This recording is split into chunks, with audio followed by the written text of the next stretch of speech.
out on the road, and I'm trying to. This is the first YouTube live from my phone that I guess this is run from my phone. Actually, I don't have the GoPro, so well I have it, but it's up. And this early morning, I just wanted to give some updates. And I'm not used to holding a tripod, but I just want to get some updates on the bike, which I don't talk about much, but it's a vital part. Hey Jacob, how you doing? It's a vital part of my the travel experience. A lot of y'all know. I'm gonna go ahead and get straight into the bike. I want to make sure. I want to say I hope everybody's doing well out there and prospering. And like I said, I'm holding this with my hand, and I don't have a phone tripod. Hey JC, how you doing? And it's pretty cool this morning. I don't know the temperature right now. Um, or anything like that. I know it's cool. It feels great to me. I like the cool weather. Hey, sunshine, how you doing? I like the cool weather. The sun is brilliant. Beautiful stars shining, warming us, and it's just right for me.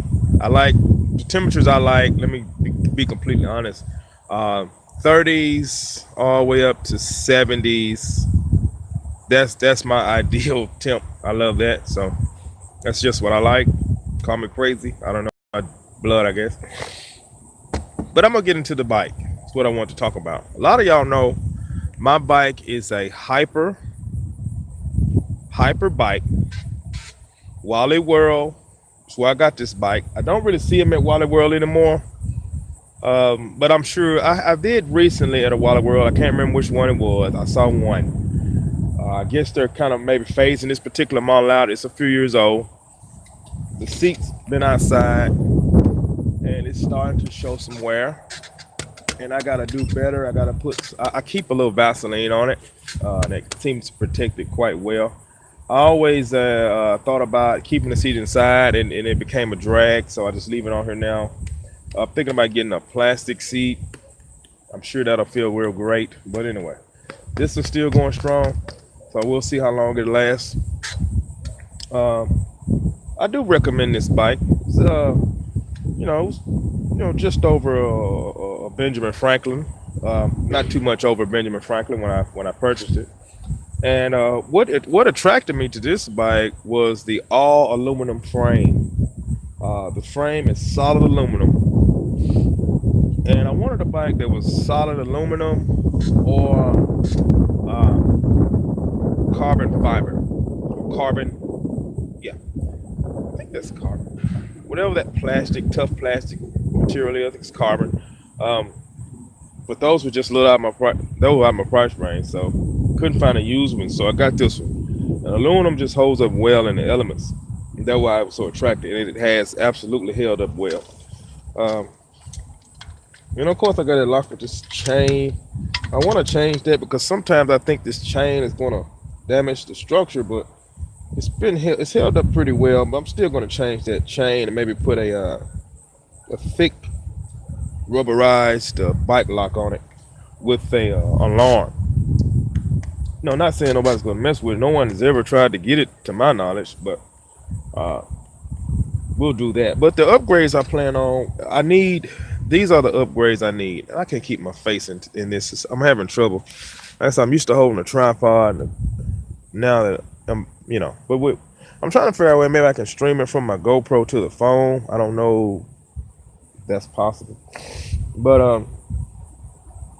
I plan on upgrading the rims to some alloy rims or those new. These rims are warped from use. I had a wreck or two in it with other bikes. Actually, my boy ran into me one time, threw me off of it, and damaged both rims. Then I hit a few bumps and damaged them even worse. So the rims are garbage now. They're warped bad. And I need some alloy rims. I need to upgrade the rim to some stiffer rims. Hey Nicole, how you doing? Some better rims. And I need new tires now. These are worn completely smooth. Hope I can show it to you. Look at that. They're smooth. So I need tires and rims. Will be one upgrade. Tires and rims. My brakes. I don't even have rear brakes, so I need to work on my brakes. I have front brakes. And I'm thinking about, and it's weird because I say this is an all aluminum frame, but when I look at the rear, this part, I don't think it's aluminum based on how thin it is, and I see a little rust on the inside. So this, the aluminum part is actually just the front of it, not the complete bike. The back part is steel. So we'll deal with that. I'm gonna try to weatherproof it some kind of way. Maybe pump a lot of oil on the inside of it, and I don't know what I'll do. Just keep it oiled up is all I can do, really. I don't have to worry about this part because it's aluminum. When I purchased it, I didn't notice that this was actually steel, the rear half. But I'm still going to do some upgrades. I'm going to upgrade the screws to starting to rust. We're going to swap those out with stainless steel. Hey, RC. Hey, Sunshine. How you doing? I'm going to upgrade this with stainless steel screws. I'm going to try to get some more years out of this just by upgrading the steel, the metal screws, the steel screws with stainless. You know, they won't be too cost hurting. It won't cost too much to do that.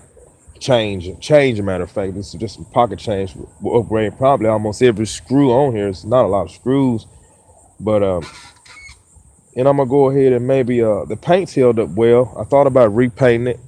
The paint's held up well, so we may not on that paint. So, and like I said, the seat and of course my handlebars, the rubber has deteriorated. And these are steel handlebars, of course. I try to put everything aluminum on it that I can. I'm not going to invest too much into it, but I definitely need a bike. Depending on how much I invest into this, I want another bike will be like you know, I don't know. I just really invest in this one and try to bring it up a little bit. And like I said, it's not completely in a serious situation of having problems, but I just want to feel comfortable with it because I plan on doing a lot of trail riding here in the next summer.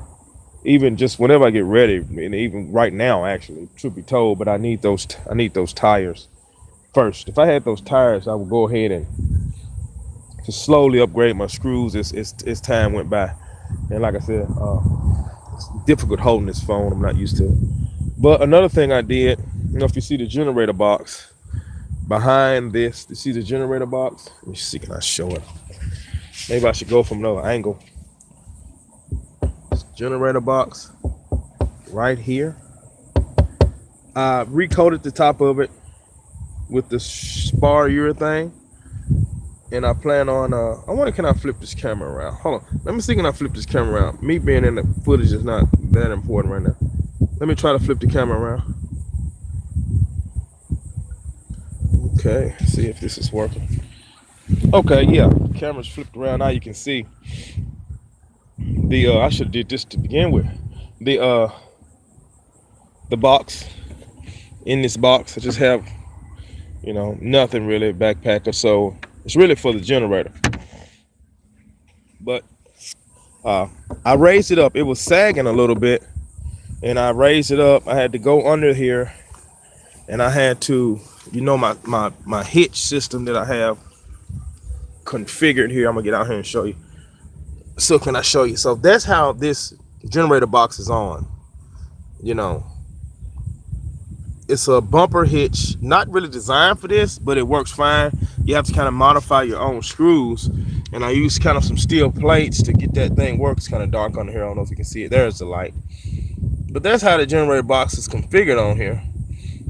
And that's just a steel plate, and you see I had to level it out to get it to work right.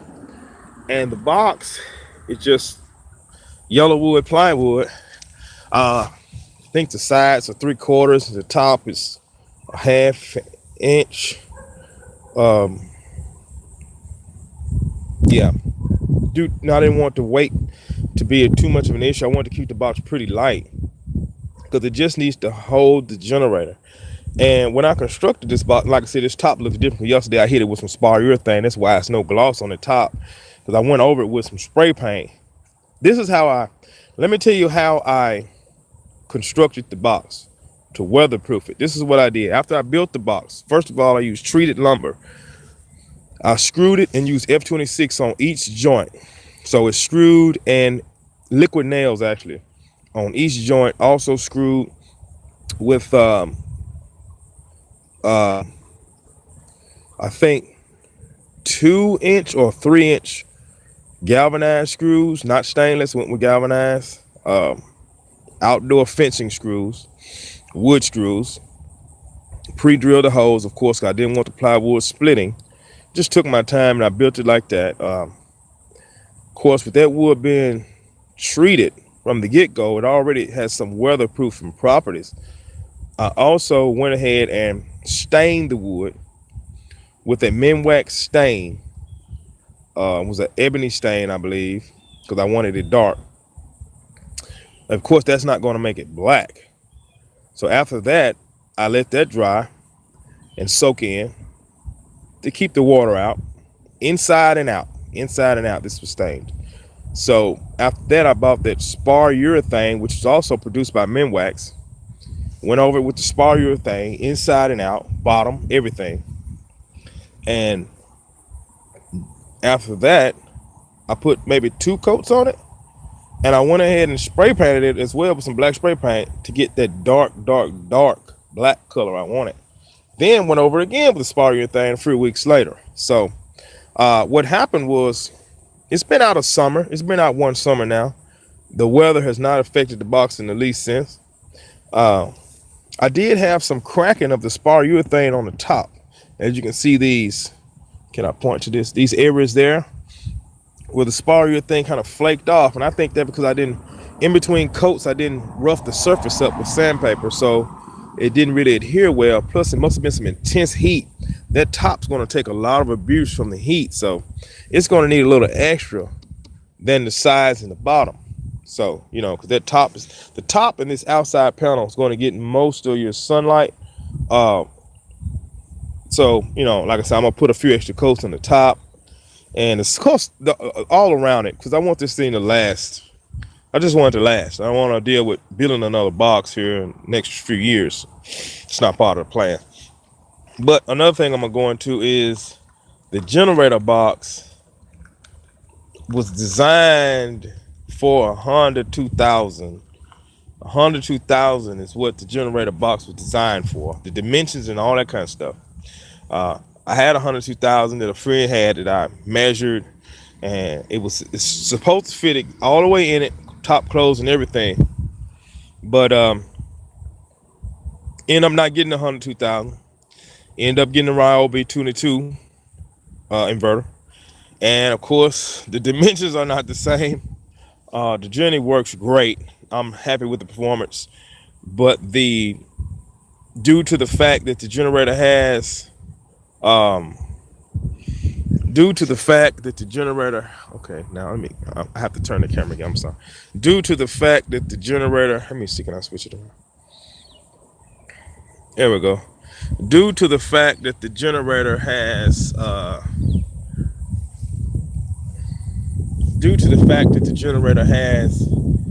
wheels on the bottom and it has that latch, you know,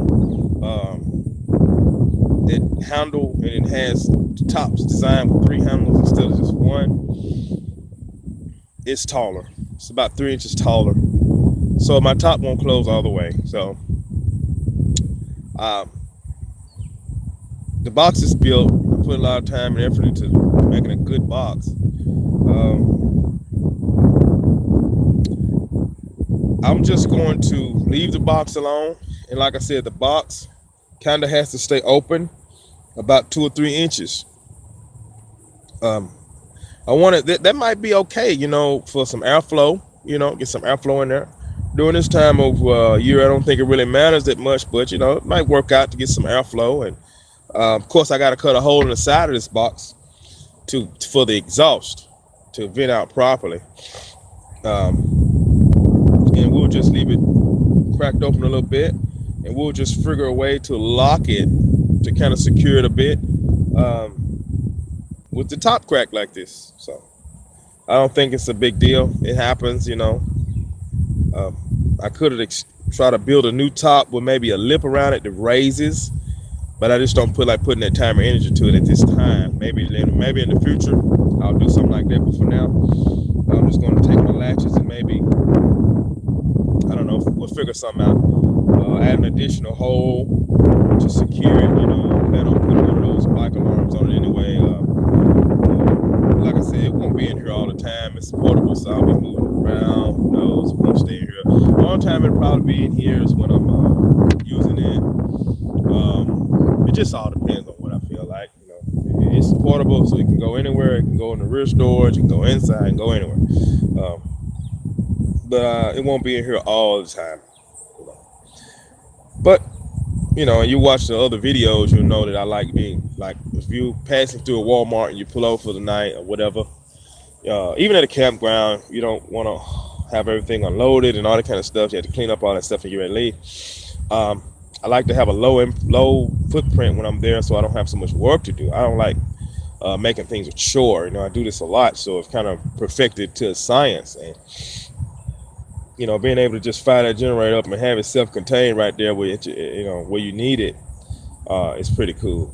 So, especially at a Walmart, and I see people, you know, it's no big deal. Don't get me wrong. They'll have the generator on the ground or park, you know, wherever, and it'll be running just fine. But to me, out of sight, out of mind, I might want to just pull in, fire it up, go back in, and it's all ready to roll. I've had it, for instance, you know, people might, you know, want to bother you or something like that. I always like being able to just crack up and roll out, you know, and not be having to get out to do anything, you know, to avoid to avoid things. I'm an avoider, you know. So years ago I was a confronter, now I'm an avoider. So that's the whole thing with the generator box. Of course, the hinges came from Wally World, fence hinges, you know. I upgraded them with bolts instead of just a screw in. I wanted a little more secure. Not that this is gonna stop anybody from getting in it, man. You know, somebody wants in it, you know, nice good pry bar, you got it. So no matter, you tear the wood to pieces, you know. But you know, that's what's here. The steel aluminum boxes, you know, they cost a pretty penny. I had to go another route, you know, with building my own. Just paying, you know, $500 for a box, you know. That was kind of almost as much as the van cost itself. So I try to stay away from getting, you know, very limited things that cost us more than a van, you know, for its accessories. But this is going to work just fine. What I plan on doing today is I'm going to go drill holes for the latches. I'm going to go ahead and install latches. I might put 2 sets of latches on here. I don't know if that's going to look weird or not. 1 set for when I got it propped open. 1 set for when it's closed all the way. I don't know how I can do it with 1 latch. You know what I mean? Even though that latch has a pretty deep groove in it, I'm gonna have to just install them and see how far the latch drops down. If I can add maybe another ring or something that can fit through that slot and lock, that I can raise it up, but I don't see it. That'll be in the way, you know, from when it's all the way locked down closed. I'm thinking about maybe having 1 main big primary latch in the middle, 2 small latches on the side. And when it's all the way down, I can have those latches locked down. Like I said, I don't know if that'll work either with the big latch. It'll have to be open or put off, you know, kind of tucked away some kind of way. And when I raise it up, I can latch it securely with this, you know, so they'll have another barrier to get through if they kind of, you know, want to get to the generator. I don't know. It's interesting. We'll figure it out. And I'm also planning on having a way to make the top of this box a storage area. I thought about putting some eye bolts on it so I can strap stuff down to it, and maybe a little raised lip so I can use this as a storage area. Like I'm traveling with friends, I can put a bag or something up there to keep so much stuff from being on the inside. I already had that idea about the back storage box. It's a lot of real estate on the top of this box. Let me turn the camera on. I like being able to turn the camera on. It's a lot of real estate on the top of these boxes. They can be utilized, you know, via strapping sleeping bags down, strapping extra covers down, coolers, you know. I got a cooler that I could strap down in here, but you want that to be secure in transit. You know, you don't want to issue, you know, that at all. So my rotomolded cooler can, even though I got a good place for it, when you're traveling with friends, you might have some beverages or something in it, or something like that, water, drinks, etc. You got it full of ice. You want it accessible. You don't want to have to always, have an issue with getting it out and putting it up. You just want to be able to jump out, grab it, and go. Jump, pull over.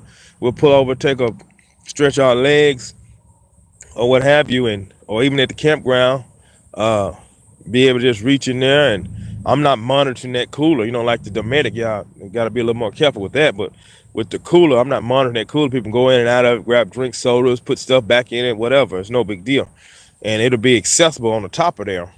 Pretty, when the Jenny's not in it, it'll be accessible. Uh, it's multi-use. You know what I mean? That hole I'm gonna cut right in the side, and of course I'll have to have another piece to cover that hole when not in use. Hadn't really figured that out yet. I'm sure it'll be a piece of wood, maybe with some, I don't know, some kind of a slotted system. I can just drop it in there, but I want it sealed. I don't want rain all getting all in and stuff, so I might have to make an exterior flap or something. Hadn't really figured that out yet. Of course, I don't want to fill it up with water, and it rains. It rains. When it rains, it pours. So that is what we're working on. I'm gonna get a front end alignment here Monday on the front end. Got those tires looking good up there, and they're all new and stuff like that. So still hadn't raised it up. That's another thing I'm working on. Probably next, getting it raised up. Those 2 inches, 2.5 inches, maybe 3 inches in the rear, and then that last solar panel. Then I'll be just routine maintenance. I'll be pretty set. I don't know who this is backing up. So that's pretty much it, I don't know this guy. Hey, so that's pretty much it. I found it. It said Walmart. The rack. Oh, it said Walmart too. Yeah, it's called the hitch haul.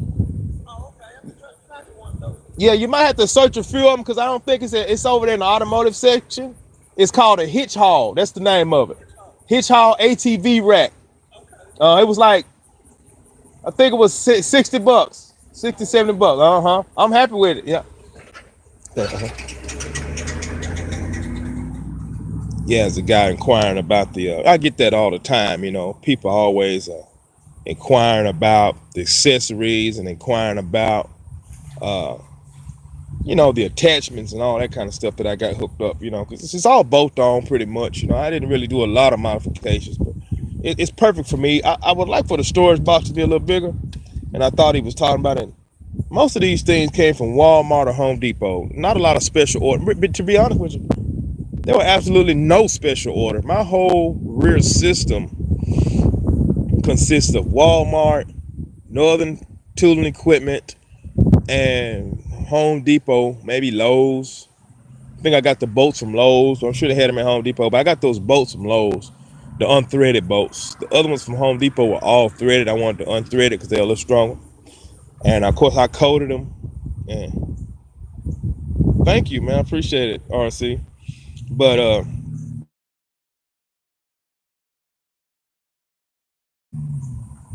that's pretty much the whole gist of it. This box came from Wally World, tough tote. I don't know how much, $40. Rack hitch haul, Wally World, $60. ATV rack because it got that upward swing. It kind of gives you more clearance. The attachments, one came from Amazon. The 5-inch extension came from Amazon. I had a 12-inch extension. It was too long.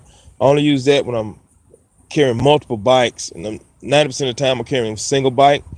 But and the bike hitch, Northern Tooling Equipment, the bike Wally World, the box, the materials, Home Depot, or Lowe's, the actual hitch, the bumper hitch, Northern Tooling Equipment.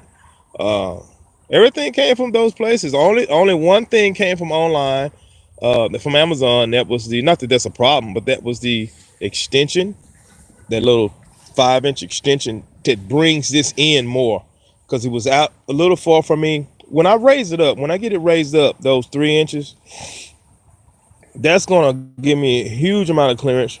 I hadn't had a problem with scrubbing. Now with the 12-inch extension, I had a problem with scrubbing.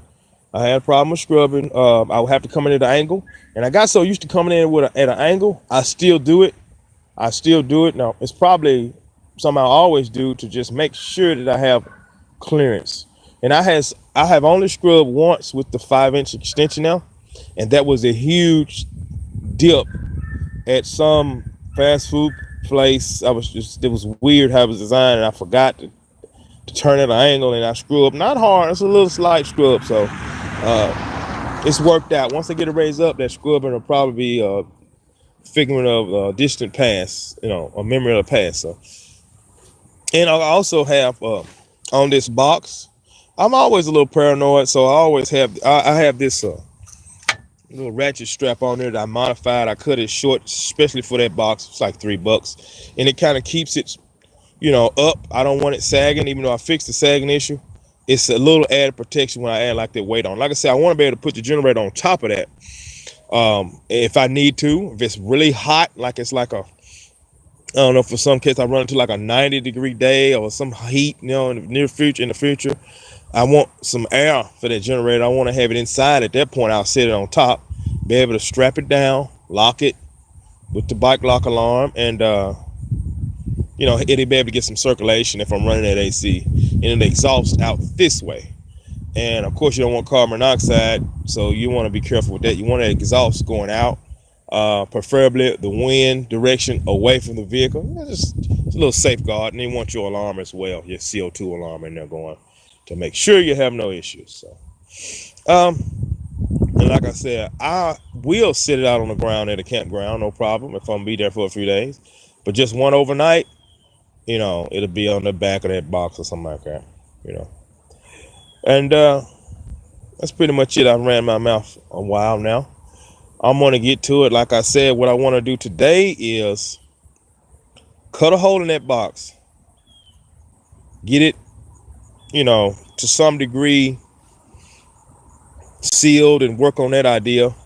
I got a few more things. Put the latches on. I'm going to do that right now. And there's a few more things I have in mind. I got it on the front seat, all the little ideas, the little punch list I have to knock down. It's not a lot, but I need to get it out the way. I don't think of anything else. I mean, there's always something else, but I just can't think about it right now. I actually want to just focus on that bike and the upgrades, but I got to talking about the box, and we can talk about that stuff all day. But those are what I'm going to do right now. Those two things. I need to wax it. I try to wax it once a year to maintain my paint job. I use old school turtle wax. I do it 1 pound at a time. Normally it takes me a few days to get done. I might do a door or two, the front, the hood, and maybe this whole 1/4 pound. I do it in sections, man. I don't wear myself out on waxing, but I like to secure that paint. You want to think, your rig looking. You don't want if your rig looks good, you want to maintain the look. If you got some paint, I want this paint to last because paint jobs ain't cheap. If I was to get it painted again, I'd hit it painted a very, very, very light tan, or white, for heat purposes. But I like tan, I like champagne and those colors. So, those are what I like. And I got 2 lights out too. I need to work on those. I'll work on those in the automotive parking lot, man, because you get something wrong, you have to drive, I don't know when I might come across, I just do it right there where I got everything at my fingertips. I can run in there and pick up a light. Just the 2 side marker lights on the front are not working anymore. They were, but I just noticed they were out. The 2 in the rear are working fine. I'm wondering, can I upgrade to a LED on those side marker lights? That'll be nice. But yeah, that is all for now. I'm gonna do a video on my awning. I took a picture on my Facebook. Go to Facebook Live, Facebook. That's Ramon Riddick on Facebook. You can go there and send me a friend request, and I'm going to accept it when I get to it, and I'll get to it, trust me. But that's Ramon Riddick on Facebook. I also have Instagram that I'm trying to be active on. I just have a problem doing it. Instagram, that's Ramon Riddick as well. So send me a follow on there as well. And don't forget to share the video. And please subscribe if you're not subscribed. And definitely the website is coming soon, so be on the lookout for it. I'll definitely let everybody know. And I still got the GoFundMe up. I need to check on it. I hadn't checked on the why they hadn't sent me any emails. That's Ramon Reddick on GoFundMe. I'll put a link on my Facebook if you're so inclined. Thank you so much to help me out. And my Gmail, my email is Rodz Hot. That's RODZ, all lowercase, RODZHOTT at Gmail. Got any questions, anything you want to talk about or something like that? I check my email once a day. I'm trying to check it twice a day. So you can send me an email on there. That's Rodz Hot, RODZHOTT at gmail.com. And that's all for now. I want to say a bit more because I feel like I'm leaving something out. I know it's a live stream. It's my first live stream. Thank y'all for attending. So I don't know if this post is a video. I think it will. Like I said, it's my first time using it. And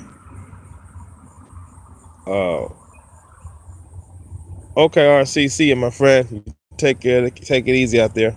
I appreciate everybody. JC, Nicole. I can't scroll down and see. I appreciate. I didn't announce this was coming because it's Sunshine. Thanks, Sunshine. How you doing? Go JC. Go Jacob. Go. Thanks, man, for showing up. So we're trying to scroll down and see what's going on here. Okay, that's it. Oh yeah, one more thing before everybody leaves. I was thinking about this. I was thinking about adding some lights. I got these two rails up here. That's just basically not used for anything. I'll never put luggage up there. I got plans for a roof rack, custom designed in the future. I was thinking about putting some lights up here, like some mounted lights here, maybe 2 on each side. Inexpensive lights that I can turn on, because what I find, and like I said, those lights will go right here on this rail, solar panels right there, and they'll just be facing outward at an angle down. Because what I find out is when I pull up to a campground or someplace like that, and I'll need lighting, and I got lights that I can set up. And run off my inverter. I got battery power lights. But to be able to just hit a switch and have some outdoor lighting that don't look too intrusive, I hadn't bolted none through my fiberglass top or anything. There's already somewhere to mount them. They sell the little mount circle brackets for ATVs and stuff, and I could just run my wires, and those things can run off my house battery. And I'll have outdoor lighting on each side of the van. You pull up to a campground and it's dark. If you're primitive, I like a lot of primitive. I love primitive, and so the van's set up for a lot of primitive camping. So just like right here, say for instance I'm right here. This is just a field. Say for instance I want some lighting. I could just hit the switch on the inside, and I got outdoor lighting. If I want to set up a table right here and just sit here and play a game of cards, or sit here and drink a cold adult beverage and mind my own business, I got some lights to do it with already set up. I don't got to do it. I'm about making things convenient and easy. I got outdoor lighting in that directional, so I can turn them. Of course, I'll just have them facing out, two on this side, two on that side. Piece of cake. They won't look obtrusive. They won't get in the way. They won't affect the aerodynamics of the van. They're up and out of the way, and I can use them whenever I get ready. Just a thought, man. I saw those inexpensive lights. Like I said, I put those. You get a set of lights, man, for $20. You're talking about a $40 investment, LED up there, and hey, no sweat. So, or I could go the other route. Of course, LED. For my battery, I'm always concerned about my battery life. But I don't want another. The more I put on the outside, the more it can become a target of theft. So, I don't want that to become an issue. I do a pretty good job keeping an eye on it. You have to these days, especially when you're in and out of cities, and even rural areas, you have some issues sometimes. But that's the idea I want to throw out there and see what everybody think about it. I think it's a good idea. I think it's a good idea. So that's it for now. It's Rod on the Road signing off. We'll see you next time. Thanks for the people that showed up for the live stream. I really appreciate it. It was unannounced, and I'm going to go review it. I'm going to go watch it. I talked quite a bit, 34 minutes, since I'm turning a lot of people off. But I enjoyed talking, so I really appreciate it. And use that information that I left earlier about subscribing and going to my Facebook. I do live streams there as well. Okay, it's Rod and Roll signing off. We'll see you next time, YouTube. God bless America. And that's all, folks. I don't know how to stop this thing. It's a downward arrow here.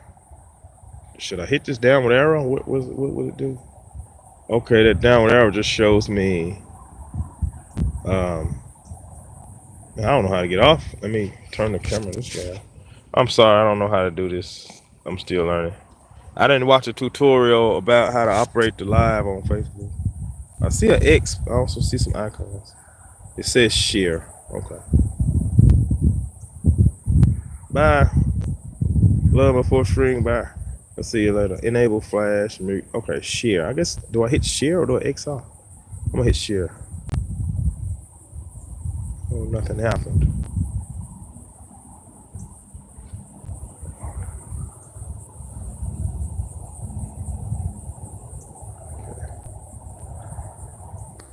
Hit the X and see what happens. Oh goodness. Man, I don't know how to get it off. Is it still on? Still ticking. Oh boy, I don't know what I'm doing. Anybody know how to get off this live stream? Or how to end it? I got an X up here. I got this weird icon. When I hit the X, it takes me. It asks me if I'm sure I want to stop streaming.